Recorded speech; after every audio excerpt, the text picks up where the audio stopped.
नमस्कार दोस्तों, कैसे हैं आप लोग। आशा करता हूं अच्छे होंगे। स्वागत है आपका मेरे इस चैनल द स्कॉर्पियंस में। दोस्तों, एक इंटरेस्टिंग न्यूज। पाकिस्तान ने कश्मीर के अलावा जूनागढ़ को भी अपना इलाका बताया है। ये कुछ दिनों पहले की न्यूज है। अब मैं कश्मीर और जूनागढ़ के थोड़ा हिस्ट्री के बारे में थोड़ा बता देता हूं आप लोग को। देखिए, जब देश आजाद हुआ तो कश्मीर के जो राजा थे, राजा हरि सिंह, उनके पास या था कि ये प्रस्ताव था कि या तो वो स्वतंत्र है या पाकिस्तान में मिले या भारत में मिले। इसी दौरान पाकिस्तानी आर्मी ने कबायली के भेष में आक्रमण कर दिया, तो उन्होंने भारत से मदद मांगी।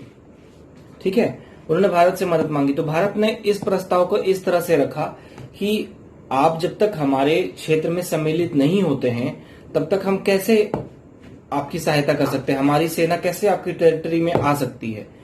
तो उन्होंने फिर उसे विलय पत्र में हस्ताक्षर किया कि हाँ, हम अपनी सहमति से भारत में सम्मिलित होना चाहते हैं। उसके बाद इंडियन आर्मी गई और फिर उन्होंने उसे खदेड़ा, और उसी के दौरान जो बाउंड्री बना, जहां तक वो आ गई पाकिस्तान आर्मी और जहां तक इंडियन आर्मी जा पाई, उसी समय से वो सीमा बन गई। और इसीलिए हम लोग उसे POK कहते हैं, पाकिस्तान ऑक्युपाइड कश्मीर, क्योंकि पाकिस्तान ने उस एरिया को ऑक्युपाइड कर रखा है और उसे वो आजाद कश्मीर कहते हैं।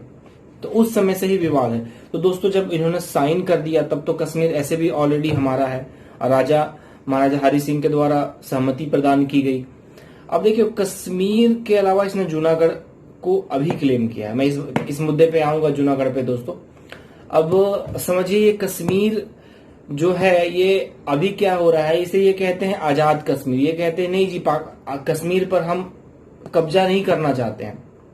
ठीक है, लेकिन UN में ये बात लंबे समय से चल रही है। इनको कोई खास प्रगति जब नहीं मिली तो ये कह रहे हैं कि जो कश्मीर जो आज हमारा भारत के अधीन एरिया है उस पर भी ये पूरा दावा ठोक रहे हैं और कह रहे हैं ये पूरा हमारा है। और इन्होंने अपना कैबिनेट से ये पास करके, एक बिल पास करके, ये अपनी पाकिस्तानी जनता को संतुष्ट करने के लिए ये दिखा दिया कि ये पूरा का पूरा रीजन दोस्तों ये मेरा है। ठीक है, आपने पाकिस्तान के महामहिम जो इमरान खान है, सो अब इन्होंने कश्मीर का पूरा एरिया दिखा दिया। तो चलो ठीक है, अभी तो ये प्रचलन चल रहा है, मैप में किसी का टेरिटरी कहीं भी दिखा दो। नेपाल ने भी यही हरकतें की। नेपाल ने भी, जो नेपाल, इंडिया, चाइना, तीनों का जो सम्मिलित बॉर्डर वहां बनता है, वहां पर एक लिपू लेक, काला पानी और लिम्पियादोरा एक जगह है जहां से मानसरोवर की यात्रा होती है। उस एरिया को भी नेपाल के मंत्रियों ने एक बिल पास करके उसे नेपाल की टेरिटरी बताई, जबकि शुरू से ही वो भारत के अधीन है और उससे पहले कोई अविक्सन नहीं था। जब मानसरोवर जाने के लिए एक अच्छा राह का निर्माण किया गया, राजनाथ सिंह ने जब उनका उद्घाटन किया, तब जाके ये इन्होंने क्लेम किया नहीं जी, ये तो मेरी टेरिटरी है। तो इससे पहले आप कहां थे। अब आता हूं दोस्त जूनागढ़ गुजरात जो है, जो गुजरात का नीचे वाला इलाका है वहां पर है। अब जो गुजरात का रन ऑफ कच्छ है उसकी सीमा तो पाकिस्तान से मिलती है, लेकिन जूनागढ़ से दूर दूर तक उसके कह सकते हैं आप, दूर दूर से किसी तरह का कोई संबंध नहीं है। तो जूनागढ़ जो है, जूनागढ़ में इन्होंने एक्चुअली, जूनागढ़ में जब देश आजाद हो रहा था उस समय कुछ राज्यों ने विरोध किया था, जिसे हमारे सरदार वल्लभ भाई पटेल, जिन्हें आयरन मैन कहा जाता है, लौह पुरुष, इन्होंने कश्मीर, जूनागढ़, हैदराबाद और एक त्रावणकोर को अपनी नीति और मिलिट्री फोर्सेस से अपने अधीन किया। जूनागढ़ में बहुसंख्य जनता दोस्तों हिंदू थी और वहां के जो शासक थे वो मुसलमान थे। तो जो शासक थे उन्होंने सहमति दी, नहीं हम पाकिस्तान में जाना चाहते हैं। तो इस तरह से विवाद छिड़ गया और वहां की जो जनता थी अधिक से अधिक हिंदू थी। तो इन्होंने फिर, इंडियन गवर्नमेंट ने क्या किया, इंडियन गवर्नमेंट ने एक प्रस्ताव रखा कि नहीं, यहाँ पे जनता अगर है तो जनता की सहमति भी आवश्यक। तो इन्होंने जनमत संग्रह कराया।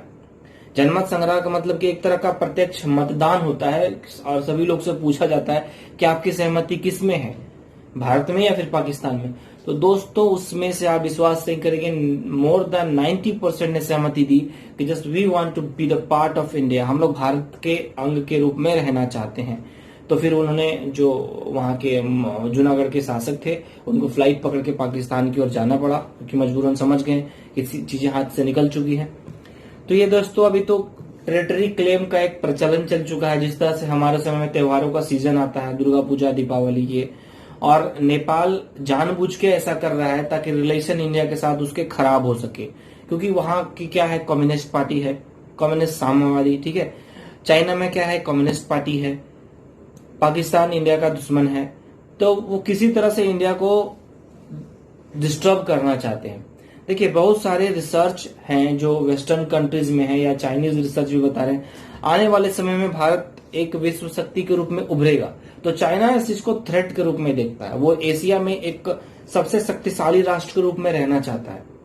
तो रहना चाहते हो तो आप रहो, ठीक है, लेकिन आप अपनी काबिलियत बढ़ाओ। दूसरे का जो इलाका है उसे छीन के, या फिर अगर दो लोग अगर ऐसे आगे बढ़ रहे हैं तो अगले का आप टांग काट दो और उसके बाद आगे बढ़ना चाहता हो, तो उसे तो यार इसे आगे बढ़ना तो नहीं कहेंगे ना। इसे तो एक तरह से आप कह सकते हैं हस्तक्षेप या चोर की नीति आप कह सकते हैं। अब कहने के लिए तो कह सकते हैं everything is fair in love and war. तो वार में अब हर चीज फेयर है, आपको लगता है कि सब चीज फेयर है, तब तो न्यूक्लियर वेपन भी चला दो। तो ये सब तर्क दिए जाते हैं। तो साधारण शब्दों में मैंने समझाने की कोशिश की। पाकिस्तान ने क्लेम किया है, और कहीं ऐसा ना हो कि वो दिल्ली को भी क्लेम कर दे कि हाँ जी। और इस वीडियो के माध्यम से मैं आप लोगों से पूछना चाहता हूं, थोड़ा अगर समय मिले कमेंट में बताइएगा कि पाकिस्तान जो टेरिटरी जो पाकिस्तान को मिली है अभी, वो उसे कहां से मिली है। हमारी सभ्यता तो 5000 साल पुरानी है। भारत के नाम पर हिंद महासागर है, हम इतने पुराने रहे। व्यापार में भारत सोने की चिड़िया इसलिए कहा जाता था क्योंकि यहाँ सोना आता था तो भारत में ही रह जाता था। यहाँ का रोम जो मलमल था दोस्तों, इतना कोमल था कि रोम की महिलाएं यहाँ की मलमल की दीवानी थी। और यहाँ से जो हमारे मसाले जाते थे, ठीक है, उसके बाद वस्त्र जाते थे, उससे सोने चांदी आके यहाँ पर भारत में बस जाते थे। तो इसीलिए भारत को सोने की चिड़िया कहा जाता है। तो ये एक ओवरऑल बैकग्राउंड है। तो आप समझो कि पाकिस्तान को वो टेरिटरी कहां से मिली है। एक तो भारत ने दया करके उन्हें दिया, ऊपर से वो क्लेम पे क्लेम करे जा रहे हैं। मेरा एक व्यक्तिगत अनुभव है कि अगर इस बार 1947, 1965, 1971, 1999 में चारों बार पाकिस्तान इंडिया से हारा है, अगर इस बार युद्ध हुआ ना, तो हो सकता है पीओके तो उनके हाथ से जाएगा भी, हो सकता है बलूचिस्तान का एरिया भी चला जाए। बलूचिस्तान पाकिस्तान का एरिया है दोस्तों, जो उत्तर पश्चिम में पड़ता है, मतलब पाकिस्तान के बाएं वाले हिस्से में। आप समझ जाइए, वहां के लोग विरोध कर रहे हैं। वो खनिज रूप से संपन्न है, क्योंकि वहां के लोगों के द्वारा उनको अलग थलग कर दिया गया है। पाकिस्तानियों के द्वारा उनका शोषण किया जाता है, उनका डेवलपमेंट नहीं हो रहा है। वहां पानी के लिए, भोजन के लिए लोग तरसते हैं।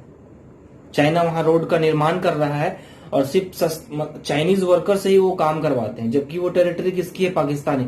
तो कम से कम पाकिस्तानी लोगों को तो रोजगार दो।